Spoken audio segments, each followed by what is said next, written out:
আল্লাহ রাসূলের সাহাবী উকবা ইবনে আমির রাদিয়াল্লাহু তাআলা বর্ণনা করেন, আল্লাহ নবী বিশ্বনবী মুহাম্মদ আরবি সাল্লাল্লাহু আলাইহি ওয়াসাল্লামকে গিয়ে জিজ্ঞাসা করলেন, মান নাজাত ইয়া রাসূলুল্লাহ, ও আল্লাহর রাসূল, নাজাত কিসের মধ্যে পাওয়া যাবে? কোন জিনিস করলে, কোন আমল করলে, কোন কাজ করলে নাজাত পাওয়া যাবে? আল্লাহর নবী সাল্লাল্লাহু আলাইহি ওয়াসাল্লাম বলেন, তিনটা কাজ যদি করতে পারো তাহলে নাজাত পেয়ে যাবা, দুনিয়াতে নাজাত পেয়ে যাবা, আখিরাতের মধ্যে নাজাত পেয়ে যাবা। আল্লাহর নবী সাল্লাল্লাহু আলাইহি ওয়াসাল্লাম বলেন, উকবা শুনো, এক নাম্বার হলো আমসিকা আলাইকা লিসানাকা, তোমার জবানকে তুমি নিয়ন্ত্রণ করো, কন্ট্রোল করো।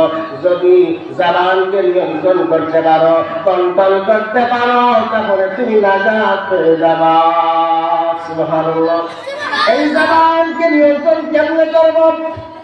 এই জবান দিয়ে মিথ্যা বলা যাবে না, এই জবান দিয়ে অশ্লীল গালিগালাজ করা যাবে না, এই জবান দিয়ে চুগলখুরি করা যাবে না, গীবত করা যাবে না, অন্যের দুষ্চর্চা করা যাবে না, এই জবান দিয়ে মিথ্যা সাক্ষ্য দেওয়া যাবে না, এই জবান দিয়ে মানুষকে নিয়ে ঠাট্টা উপহাস করা যাবে না, এই জবান দিয়ে মানুষের নাম বিকৃত করব না।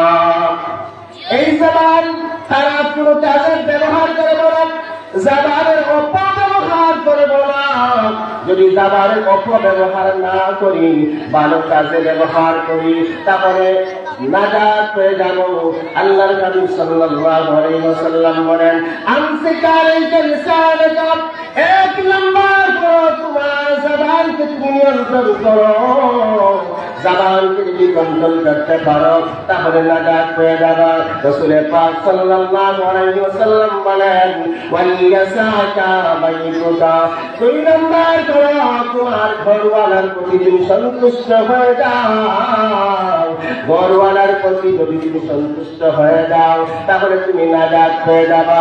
তিন নাম্বার হলো ওয়াজ্জানা খাতিআতিকা, আর তোমার যে নাফরমানি করে ফেলছো, আল্লাহ পাকের নাফরমানি করে ফেলছো, গুনাহ হয়ে গেছে, আল্লাহর দরবারে তওবা করো, কান্নাকাটি করো। যদি আল্লাহর দরবারে কান্নাকাটি করতে পারো তাহলে নাজাত পেয়ে যাবা। সুবহানাল্লাহ। রাসূল পাক সাল্লাল্লাহু আলাইহি ওয়াসাল্লাম বলেন, তিনটা কাজ করবা, দুনিয়া আখিরাতে নাজাত পেয়ে যাবা।